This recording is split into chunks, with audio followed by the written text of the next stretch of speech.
जय माता दी दोस्तों। नवरात्रि व्रत से पहले संपूर्ण जानकारी आपको अवश्य पता होनी चाहिए। यदि आप भी अपने घर में माता रानी की चौकी माता रानी की स्थापना करना चाहते हैं तो आप अवश्य करें, लेकिन इन छोटी छोटी बातों का आप ध्यान ज़रूर रखें। साथ ही आपके मन में बहुत सारे प्रश्न भी होंगे, उन सभी प्रश्नों का जवाब आपको इस वीडियो में देखने को मिलेंगे। साथ ही आपको चैत्र नवरात्रि की हार्दिक शुभकामनाएं। आपके जीवन में माता रानी की कृपा सदैव बनी रहे। दोस्तों, हम सब माता की अलग अलग स्वरूपों की पूजा 9 दिनों में करते हैं, जिसका जितना सामर्थ रहता है वैसे लोग करते हैं, लेकिन कुछ कन्फ्यूज़न भी रहती हैं जो कि इस वीडियो के माध्यम से आपके सवालों के माध्यम से दूर करना चाहेंगे। सबसे पहली बात तो चैत्र नवरात्रि कब से प्रारंभ हो रहा है? तो 30 मार्च से हो रहा है। 29 मार्च को शाम से ही आपको प्रतिप्रदा मिल रही है, लेकिन उद्या तिथि के अनुसार हम लोग नवरात्रि के पहला दिन 30 तारीख से प्रारंभ करेंगे। 30 तारीख को ही हम लोग कलश स्थापना करेंगे। देखिए, तैयारी आप पहले से कर सकते हैं और मुहूर्त में भी कलश की स्थापना, साथ ही ज्वारे लगाना, और अगर आप अखंड दिया लगाना चाहते हैं तो आप उसी शुभ मुहूर्त में सारा कार्य कर लें। बाकी जो पूजाएं होती हैं काफ़ी लंबे समय तक चलती हैं।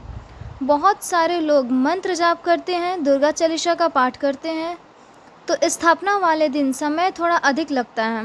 मुहूर्त में आप कलश की स्थापना करते हुए पूजा लंबे समय तक करें, इसमें कोई दिक्कत नहीं है।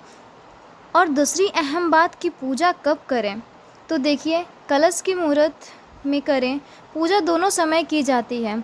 यदि आप कलश रखे हैं या अखंड जलाए हैं तो आपकी जिम्मेदारी बनती है कि आप 2 टाइम पूजा करें, और आप लोग शुद्ध देसी घी का ही उपयोग करें। दिया जलाएं। दिया जलाने में हो सके तो आप मौली धागा की भी बाती बनाकर जला सकते हैं, या रुई का भी, कोई दिक्कत नहीं है।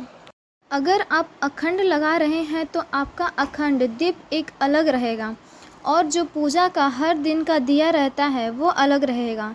इस चीज़ को समझ लीजिए। बहुत सारे लोग सोचते हैं कि अखंड दिया से ही पूजा करेंगे, तो नहीं, अखंड दीप अलग है, पूजा के लिए दीप अलग है। और हाँ, हर दिन सुबह शाम आपको आरती करनी है और मंत्रों का जाप करना है, और हर दिन पाठ करना है, ठीक है। अब देखिए, पाठ के बारे में भी बहुत सारा संशय है। दुर्गा सप्तशती का पाठ करना नवरात्रों के दिनों में, और ऐसा नहीं है कि सिर्फ नवरात्र में ही दुर्गा सप्तशती का पाठ कर सकते हैं। यह तो माता रानी का दिन है, इसका पुण्य फल हमें 10 गुना अधिक मिलता है, इसलिए लोग इसमें अधिकतर करते हैं। आप कभी भी दुर्गा सप्तशती का पाठ करने का निर्णय ले सकते हैं। यदि आप पूरा पाठ नहीं कर पा रहे हैं तो आपने दुर्गा सप्तशती में कृलक है, कवच है, अंगाल स्तोत्र है, सिद्ध कुंज है, आप अपने मंत्रों का जाप कर सकते हैं। मंत्रों में बहुत शक्ति होती है, ताकत होती है, और पाठ करने से हमारी समस्याएं दूर होती हैं। तो आप मंत्र और पाठ दोनों का चुनाव करें। अगर आपसे कुछ न बन पाए तो आप दुर्गा चालीसा का पाठ करें, आप विंध्यवासिनी चालीसा का पाठ करें, और हाँ, हो पाए तो रुद्राक्ष की माला ले लीजिए, और हो सके तो हर व्यक्ति का माला, परिवार में जितने सदस्य हैं सबका आसन और सबका माला अलग होना चाहिए। उसका रीज़न भी है। देखिए, घर में सबका औरों अलग अलग होता है, सब में अलग अलग एनर्जी होती है। जैसे योगा करते टाइम सबका मैट अलग अलग होता है, कोई किसी का मैट यूज़ नहीं करता है। आप उसी से बात को रिलेट कीजिए, आपको अच्छे से समझ आ जाएगा।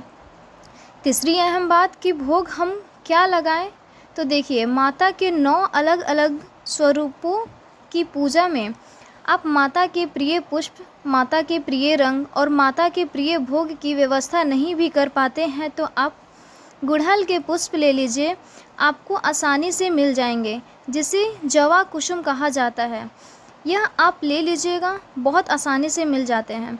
आपको कुछ नहीं मिलता है, आप गेंदे का पुष्प चढ़ाइए, आप गुलाब का पुष्प चढ़ाइए, और माता रानी का हर दिन जो आपको ऋतु फल मिल जाए, या पंचमेवे का भोग, दही मिश्री का भोग भी लगा सकते हैं। अगर फल हो तो आप फल का भी भोग लगा दीजिएगा। और हाँ, एक बात का ज़रूर ध्यान रखिएगा कि भगवान को फल कभी भी काट कर भोग नहीं लगाना चाहिए। अगर आपके पास एक फल है तो आप एक फल रख दीजिए, भोग लगाने के बाद काट कर फल को अपने परिवार में वितरित कर दीजिएगा, लेकिन फल को कभी काट कर भोग मत लगाइएगा।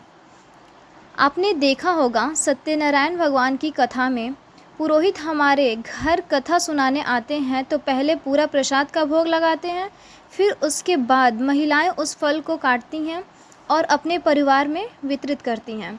तो आप सोचिए, हम लोग को वहीं से सीख मिलती है, फिर भी हम लोग जाने अनजाने में गलतियां कर देते हैं।